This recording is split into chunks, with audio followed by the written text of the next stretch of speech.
সহযোগ কৰিছে Idea 4G, the biggest small changes here. Aru Complan, बढ़ने का नया प्लान.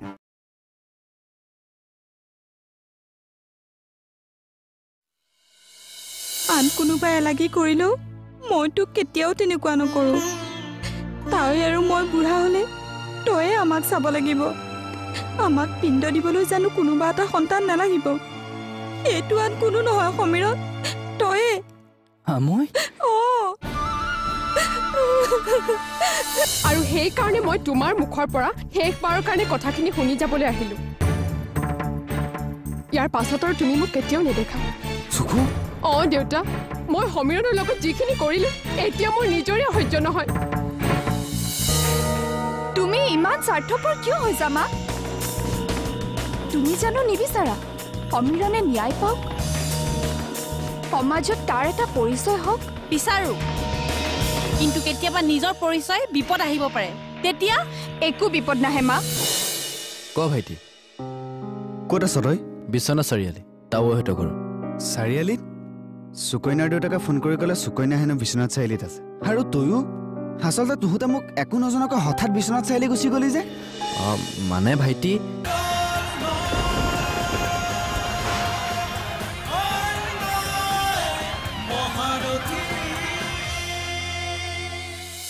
তাই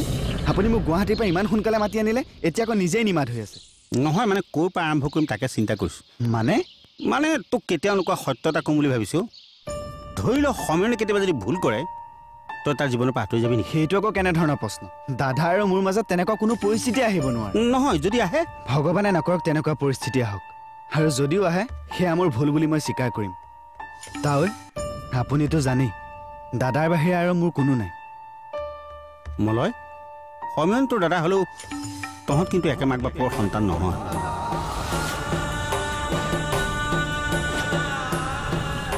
সমীৰণ আৰু তোৰ মাজত তেজমহৰ সম্পৰ্ক নাই কেৱল আছে মৰমৰ সম্পৰ্ক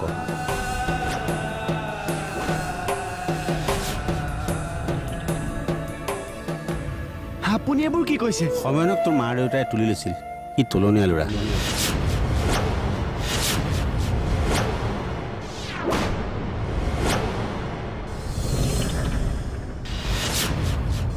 সমীৰণ তই অকমান ধৈৰ্য ধৰচোন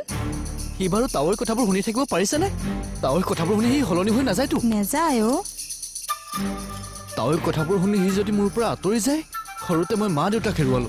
এতিয়া আৰু তাকো হেৰুৱাব নোখোজো তই ইমান অধৈৰ্য কিয় হৈছ তাৱৈয়ে তাক কথাবোৰ ভালকৈ বুজাই ক'ব নহয় আৰু এদিন দেখোন সকলোবোৰ কথা চবেই গম পাবই সূৰ্যক জানো ডাৱৰে ঢাকি ৰাখিব পাৰে এনেইতো সকলোৱে জানে আজি ভাইৰেও জানক দে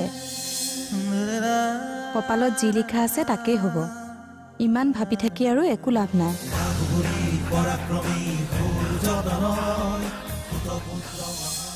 এক কথাত ক'বলৈ গ'লে সমীৰণৰ গাত কাকতি বংশৰ তেজ নাই কথাবোৰ সকলোৱে জানে আৰু মই কথাটো আটাইতকৈ বেছি ভালকৈ জানো তই চাগে ভাবিছ তোক কিমান দিনে কথাখিনি কিয় কোৱা নাছিল এতিয়া তোক এইখিনি কথা কোৱাৰ সময় আহি পৰিছে সেইকাৰণে কৈছোঁ তাই কথাবোৰ শুনি চাগে তই আচৰিছ নহয় এইবিলাক একেবাৰে সঁচা কথা সেইবোৰ কথা কিয় ক'লে তাই ইমান দিনে ৰহস্য হৈ আছিল ৰহস্য হৈ থাকিব দিব লাগিছিল এদিন নহয় এদিন দুখিবি নহয় সেইকাৰণে কৈছোঁ মা দেউতাই তহঁত দুটাৰ দায়িত্ব মোৰ ওপৰত দিছিল এতিয়া তহঁত যেনেকৈ আছ ভৱিষ্যতেও তেনেকৈ থাকিব লাগিব চাহ মলয় সমীৰণ আৰু তোৰ মাজত তেজমহৰ সম্পৰ্ক নাথাকিব পাৰে কিন্তু তোৰ ভাগ্য ভাল যে সমীৰণৰ নিচিনা ককায়েক এটা তই বহুত ভাগ্যৰ মূৰত পাইছ আৰু তই তাক ভুল নুবুজিবি আৰু ককায়েক হিচাপে যদি তই নাভাব সি মনত বৰ কষ্ট পাব আপোনাৰ কথাবোৰ জুকিয়াই ল'ব পৰা নাই কিবা যেন খেলি মেলি হৈ গৈছে তাই জানো তই মনত কষ্ট পাইছ কিন্তু এইবিলাক কথা তই তাক নুসুধিবি তোক সি হেৰুৱাব নোখোজাৰ ভয়তেই এইবিলাক কথা তোৰ আগত কোৱা নাছিল সি তোক বহুত ভাল পায় মলয় তেজমহৰ সম্পৰ্কই আচল সম্পৰ্ক নহয়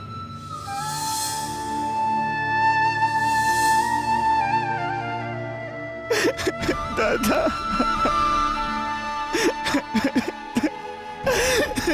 দাদা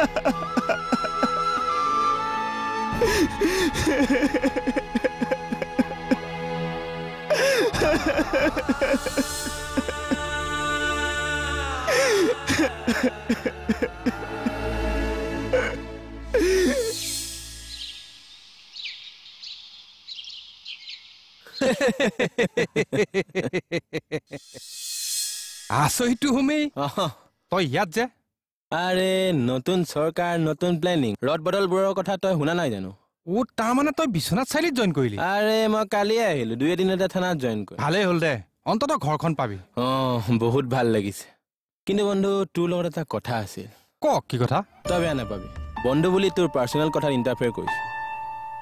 তোৰ ছোৱালী সুকন্যাই মোক সকলোবোৰ কথা কৈছে ঠিক একেখিনি কথা মোক সমীৰণেও কৈছে কি সঁচা কি মিছা মই নাজানো আৰু যদি কথাবোৰ সঁচা হয় তেতিয়াহ'লে তই সমীৰণৰ লগত বহুত বেয়া কাম কৰিছ চা মৃণাল এজন নিৰপৰাধী ল'ৰাক এনেকৈ মানসিকভাৱে হাৰাশাস্তি কৰাটো বেয়া কথা মই তোক কথাখিনি ফোনতো ক'ব পাৰিলোঁ হয় কিন্তু নক'লোঁ ভাবিলোঁ তোক লগ কৰিয়ে কথাখিনি ক'ম মই কি কৰিছোঁ কি নকৰিছোঁ কি ভাল বেয়া মই ক'ব নোৱাৰোঁ মাত্ৰ মোৰ ঘৰখনৰ কথা ভাবি মোৰ ছোৱালীজনীৰ ভৱিষ্যতৰ কথা ভাবি মই এনে সিদ্ধান্ত গ্ৰহণ কৰিছোঁ মৃণাল তোক এইবোৰ কথা সোধাৰ কাৰণে তই আকৌ বেয়া নাপাবি ইয়াত ভাল পোৱা বেয়া পোৱা কি কথাটো আছে তই মোৰ পাৰ্চনেল কথাবোৰ জানই যেতিয়া তোক কথা এটা কওঁ মই মোৰ ছোৱালীজনীক এটা পৰিচয়হীন ল'ৰাৰ লগত কেনেকৈ বিয়া দিওঁ আৰু তাই কেনেকৈ সুখত থাকিব অৱশ্যে সুকন্যা সৰফৰাজ আৰু সমীৰণৰ ভাষ্যবোৰ বেলেগ বেলেগ কিন্তু সৰফৰাজৰ পৰা মই সুকন্যা আৰু সমীৰণৰ যে বিয়া নহ'ল সেই কথাটো জানিছিলোঁ সৰফৰাজৰ কথা নুলিয়াবি সি এতিয়া মোৰ বদনাম উলিয়াবলৈ য'তে ত'তে বহুত কথা কৈ ফুৰিছে তাৰ বহু শতাংশ কথাই মিছা তই তাক জামিন দিবই নালাগিছিল উপায় নাই তোৰ ছোৱালী তাকে বিচাৰিছিল সৰফৰাজে মুখ খুলিলে তাই বিপদ হ'ব বুলি এইবোৰ কৰিবলৈ বাধ্য হৈছিল সৰফৰাজক কিবা এটা কৰিব লাগিব সি বহুত ওপৰলৈ উঠি গৈছে হাত খোৱালে আঙুলিকো চুবাব খোজে সৰফৰাজৰ বিষয়টো তই একেবাৰে চিন্তা নকৰ নহয় অংকুৰ সি আজিকালি মোক ব্লেকমেইল কৰে তাক মই আহিলোঁ যেতিয়া তই একো চিন্তা নকৰ মই অতি সোনকালে তাৰ ব্যৱস্থা কৰিম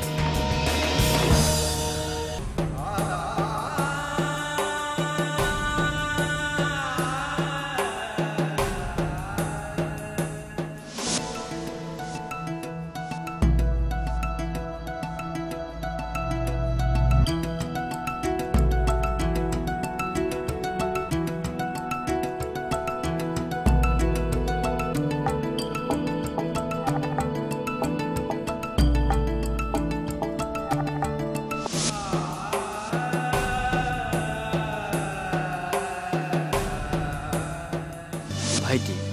তই এতিয়া ডাঙৰ হ'লি ভাল বেয়া বিচাৰ কৰিব পৰা হ'লি গতিকে কিছুমান সিদ্ধান্ত তই নিজে লোৱাটো ভাল মই তোৰ পৰা পৰামৰ্শহে বিচাৰি আহিছিলোঁ তই মোক নিৰাশ নকৰিবি কিছুমান সিদ্ধান্ত লওঁতে বৰ কষ্ট হয় দাদা চা ভাইটি তই ডাঙৰ মানুহ হ'লে মই কেতিয়াও বেয়া নাপাওঁ বৰঞ্চ ভালহে পাওঁ ফূৰ্তি লাগিব আৰু মই সেইটোৱে বিচাৰোঁ কিন্তু সময়ৰ খোজত খোজ মিলাবলৈ যাওঁতে ভুল পথেৰে যোৱাটো অনুচিত তোৰ যদি কামটো কৰি ভাল লাগে কৰ মোৰ কোনো আপত্তি নাই কিন্তু এটা কথা মনত ৰাখিবি আনে সাজি থোৱা ঘৰ এখনত থাকিবলৈ ভাল লাগে কিন্তু বেছি ভাল লাগে যেতিয়া ঘৰখন নিজে সাজি লোৱা হয় অৱশ্যে মই তোক কথা এটা ক'বলৈহে আহিলোঁ মই অনুমানেই কৰিব পৰা নাছিলোঁ তই যে ডাঙৰ হ'লি এতিয়া প্ৰতিটো কামতে তই মোৰ অনুমতি লোৱাৰ কি প্ৰয়োজন আৰু মোৰ দৰে এটা নপঢ়া নুশুনা ল'ৰাই তোৰ ভৱিষ্যতৰ কাৰণে কি চিন্তা কৰিব পাৰিম গতিকে আজিৰ পৰা মই তোক সম্পূৰ্ণ স্বাধীনতা দিছোঁ তোৰ যদি আজিৰ পৰা কিবা সুধিব লগা থাকে তোৰ পত্নীৰ লগত বহি আলোচনা কৰিবি ভুলতো মোক একো নুসুধিবি দাদা তই মোক কিয় তেনেকৈ কৈছ তোৰ লগত জানো আলোচনা কৰাটো এটা নতুন কথা হ'ব আগৰ কথা বেলেগ আছিল এতিয়া সময় পৰিৱৰ্তন হৈছে গতিকে কিছুমান কথা মানি ল'বলৈ শিক তই কোনবোৰ কথা কৈছ দাদা সুকন্যাই তোক যি সিদ্ধান্ত দিয়ে তই তাকে কৰ অন্যথা তই ভৱিষ্যতেও যাতে মোক নুদুখো নাই নাই মোৰ এতিয়াও বিশ্বাস হোৱা নাই সমীৰণ কেৱল মোৰ দাদা মোৰ তেজমঙহৰ সম্পৰ্ক থকা দাদা দাদাই এইবোৰ সকলোবোৰ মিছাকৈ কৈছে মোক ৰাতিপুৱাই ধেমালি কৰিছিল মোৰ লগত ধেমালি কৰিলেও মই কেতিয়াও বিশ্বাস নকৰোঁ কেতিয়াও নকৰোঁ চাল আম্মা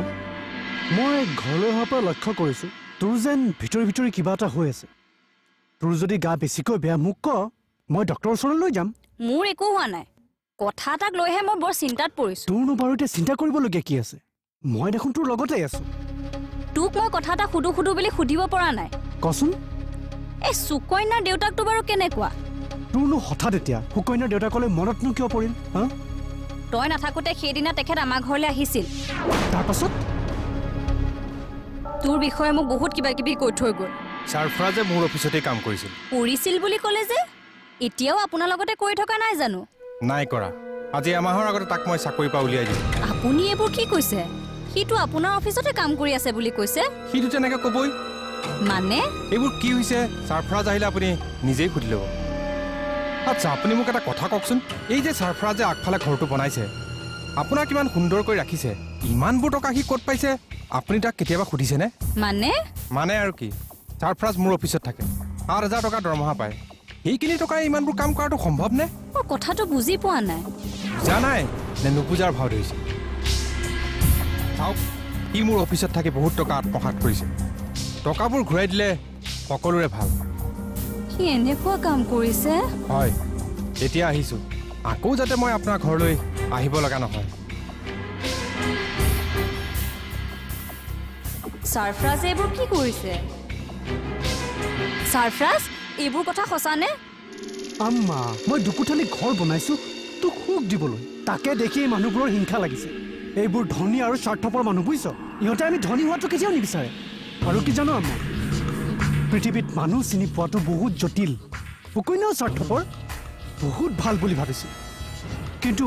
তেনেকুৱা নহয়েই আৰু 1 মিনিট সুকন্যাৰ দেউতাকেতো কি বুলি কৈছিল মোক চাকৰিৰ পৰা উলিয়াই দিছে মই নিজে তেওঁৰ চাকৰিৰ পৰা ওলাই আহিছোঁ সেইবোৰ মানুহৰ লগত গোলাম হৈ থাকিব পাৰি নেকি ধেত আৰু কি জানো আম্মা তেওঁৰ মতে মই উঠিব লাগিব তেওঁৰ মতে বহিব লাগিব ধেত কিবা চাকৰি হ'ল নেকি জানো পাই এইবোৰ ডাঙৰ মানুহৰ লগত শত্ৰুতা কৰাটো ভাল কথা নহয় তই এইবিলাক একদম চিন্তা নকৰিবি মই তেওঁৰ চাকৰিৰ পৰা ওলাই আহিলোঁ বুলি কি বেলেগত জইন নকৰিম নেকি আৰু আম্মা পৃথিৱীত চাকৰি কেতিয়াও অভাৱ হোৱা নাই ইবাৰ সঁচাই কৈছেনে মোক কিবা সন্দেহ হয় ইয়ালৈ মলয়ে এবাৰো মোক কিয় ফোন কৰা নাই নে মলয়ে সম্পূৰ্ণ অতীতৰ কথাবোৰ গম পালে অতীতৰ কথাবোৰ গম পাই মলয়ে চাগে মোক ঘৃণা কৰিছে জীৱনত যি লাগে মা দেউতাই মোক সকলো দিছে কিন্তু মোৰ মনে যি বিচাৰিছে সেয়া কোনেও বুজি নাপালে আচলতে সমীৰণ দুৰ্ভগীয়া নহয় মোৰহে ভাগ্য বেয়া সমীৰণৰ নিচিনা ল'ৰা এটা মই পায়ো বুজি নাপালোঁ মোৰ নিচিনা দুৰ্ভগীয়া আৰু কোনো নাই